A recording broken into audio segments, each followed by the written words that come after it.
You it's did just this in great. a week. You planned it in a week, Yeah. and then in 1 week we did a month worth of events. And make sure that you guys support this man. Anytime he has a bid for a re-election, make sure that you support Malcolm Smith, because he's a guy that I was able to reach, able to touch, and he actually went out and worked and really embraced the process, and he made the process a lot easier for us to do this for the kids. Because remember, there's all kind of permits, and all you guys who try to do things in the community know that there are permits involved. There are all different types of laws that we have to follow, and it has to all be by the book. And he helped navigate us through that. So make sure you support him in all of his endeavors in politics. Well, I appreciate that, but again, it's the team. Yeah. It's the team, and it's not me. I mean, my office, Pat Rubens, my chief of Yeah, staff, Pat, yeah. Sylvina Brooks. I've been blessed with such a wonderful team, such a wonderful family. I mean, both of us have just a wonderful team, and they work so well together. So what's next for Ella? I mean, if you can say it. Yeah, I can say. No What problem. I have a film with Queen Latifah called The Last Holiday that's coming out. It's a romantic comedy. Look forward to that. That'll be the end of the year or early next year. Okay. Then I have another film with Morgan Freeman, Kevin Spacey, and Justin Timberlake that I just finished. That's called Edison.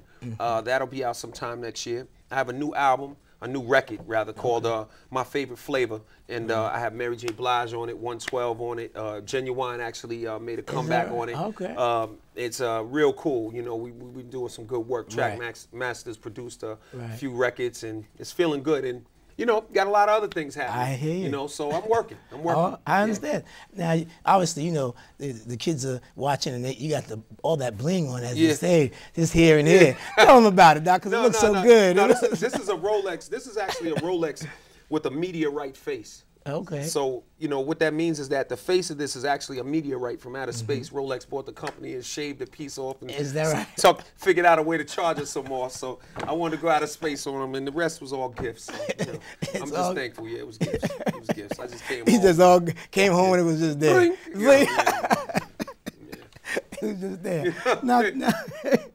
I have to get my composure for a moment here, but so now the some of the kids have come up and said, you know, Senator, you and LL did this jumping ball concert, tournament. Are you guys going to do it next year, or are we going? I mean, what do we tell them? What are you thinking? I want to do it next year. I definitely want to do it next year.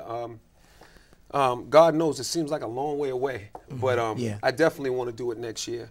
I'm even trying to get my mind around something maybe we can do in the winter. I'm really not sure about that. You know, so I don't want to promise anyone out there, because I know everybody's kind of really hoping.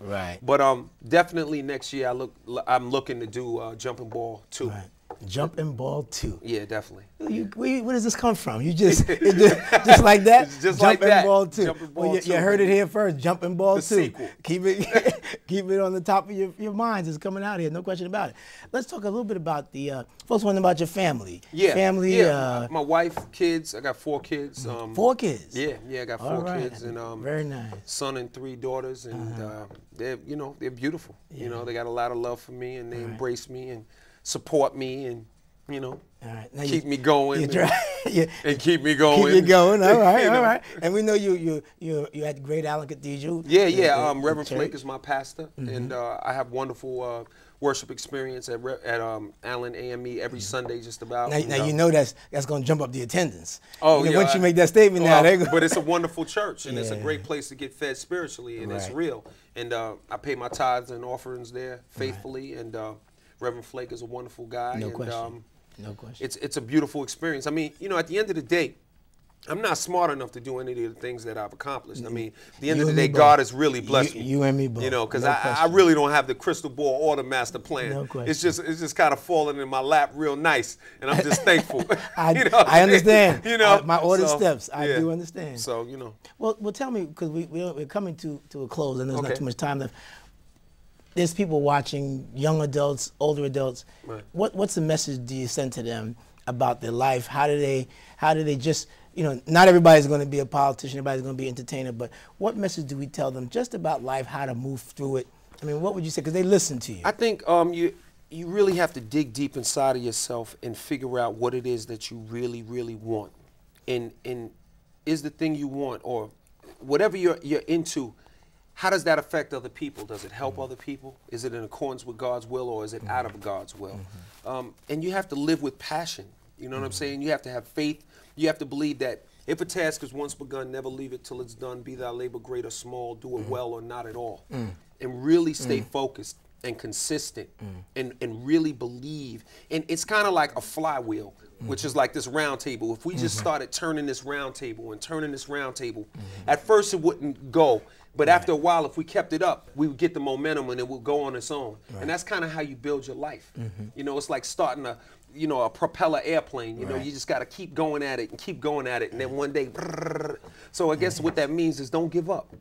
You know, when times are hard, don't give up. You know, stay focused. It can happen for you, whatever it is. Well, you have heard it. LL Cool J, Todd Smith, the infamous, the entertainer, the father, the church man. He may run for president one day. I just don't know. But President of your fan club. No.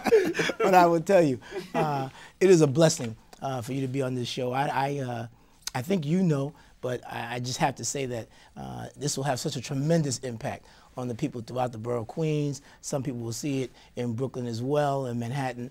And you know, the fact that you would take the time, you know, to come here to York College in Queens, another thing, right here in the neighborhood. Oh, yeah. You know, I mean, and that you would come in here and bless the folks that are here, those that saw you when you walked into the Rotunda area.